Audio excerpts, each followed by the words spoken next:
जय श्री कृष्ण. आज मी तुम्हाला सार्थश्री एकनाथी भागवत अध्याय 2 यातल्या काही ओवींचे वाचन करून दाखवेल आणि त्यांचा अर्थ पण समजावून सांगेल. तर चला सुरू करूया. ओम श्री गणेशाय नमः. भागवत धर्माचे निगुणे, एक उद्धरती श्रवणे, एक तरती पठने, एक निस्तरती ध्याने, संसार पाश एक श्रोतयान वक्तयांते, देखोनी सुखावती निज चित्ते, सद्भावे भले म्हणती त्याते, तेही तरती येथे भागवत धर्मे. हे नवल नव्हे भागवत धर्मा, जो कांदेवद्रोही दुरात्मा, अथवा विश्वद्रोही दुष्टात्मा, तोही तरे हा महिमा भागवत धर्मी.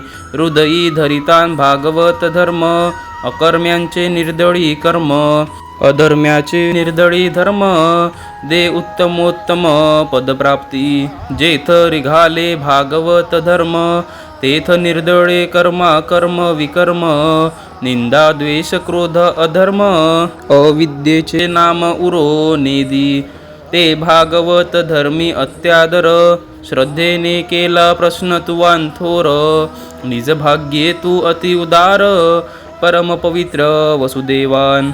तुझे वानू पवित्रपण, तरी पोटा आला श्रीकृष्ण, जयाचे नी नामे आम्ही जाण, परम पावन जगद्वंद्य तो स्वयं श्रीकृष्णनाथ. नित्य वसे तुझी या घरात, तुझी या ऐसा भाग्यवंत, न दिसे येत मज पाहतान. वसुदेवा तुझी या नामतान, वसुदेव म्हणती अनंता, ते वासुदेव नाम स्मरतान. परम पावनता जगद्वंद्या, त्वयां परम कल्याण, पुण्य श्रवण कीर्तन, स्मरितो भगवानद्य देवो नारायणो मम.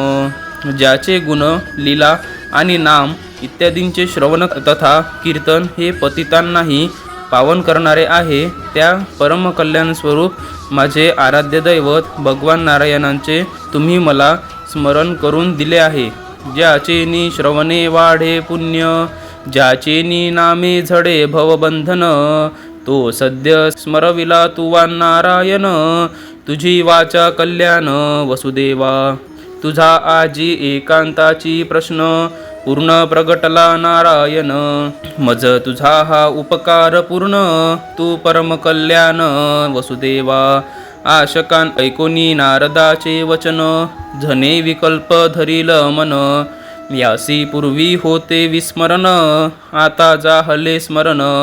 वसुदेव प्रश्ने, ज्यांची ऐसी विकल्पयुक्ती, ते जाणावे निजात्मघाती, तेही अर्थींची उपपत्ती, एक निश्चिती शुक सांगे. आता या ओवींचा अर्थ, भागवत धर्म असा अलौकिक आहे की त्याचा फक्त श्रवणाने कित्येक लोकांचा उद्धार होतो. कोणी त्याच्या पठणाने तरुण जातात, कोणी त्याचे चिंतन करून संसारपाशातून मुक्त होतात, कोणी श्रोत्याला व वक्त्याला पाहून आपल्या मनात आनंद भरीत होतात.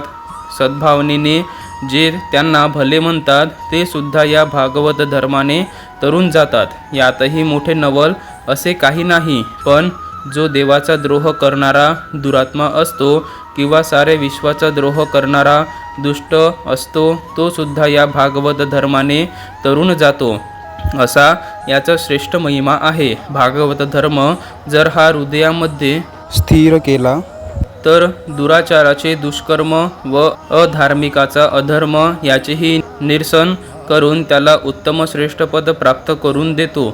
जेथे भागवत धर्म शिरतो, तेथे तो कर्म अकर्म सारे नष्ट करून निंदा द्वेष क्रोध अविद्या यांचे नावसुद्धा शिल्लक ठेवत नाही. अशा त्या भागवत धर्म संबंधी तू अति नम्र भावनेने आदराने व भक्तीने गूढ प्रश्न केला आहेस. तेव्हा हे वसुदेवा, तू मोठ्या पवित्र व अत्यंत उदार भाग्याचा झाला आहेस. तुझ्या पवित्रपणाचे वर्णन किती आणि कसे करावे. ज्याच्या नावाने आम्ही पावन व जगद्वंदीय झालो, तो श्रीकृष्ण प्रत्यक्ष तुझ्या पोटाला आलेला आहे.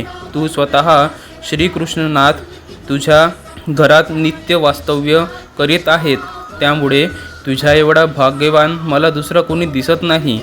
हे वसुदेवा, तुझ्याच नावावरून या अनंताला वसुदेव असे म्हणतात. त्या वासुदेव नावाचे स्मरण केले असता प्राणी अत्यंत पवित्र होतात. ज्या गुणानुवादाने पुण्य वाढत जाते, ज्याच्या नामाने संसार बंधन तुटून जाते, त्या नारायणाचे तू आज मला स्मरण करून दिलेस किंवा तुझ्या या वाणीने मला स्मरण करून दिलेस किंवा तुझ्या या वाणीने कल्याण असो. आज तुझा हा प्रश्न ऐकून माझ्या हृदयकमलामध्ये नारायण पूर्ण रूपाने प्रकट झाले आहेत. हा तुझा माझ्यावर फार मोठा उपकार आहे. याकरता हे वसुदेवा तुझे परमकल्याण हो. नारदाची वाणी ऐकून कदाचित कोणाच्या मनात विकल्प येईल की नारदाला पूर्वी नारायणाचे विस्मरण झाले होते. आता वसुदेवाच्या प्रश्नामुळे त्याला स्मरण झालेले आहे. अशा प्रकारचा विकल्प ज्याच्या मनामध्ये येईल तो आत्मघातकी समजावा. त्याविषयीचा अर्थ स्पष्टपणे उघड करून शुक सांगत आहेत. धन्यवाद. माझ्या चॅनलला लाईक करा, सबस्क्राईब करा, शेअर करा आणि कमेंट करायला विसरू नका. जय श्री कृष्ण.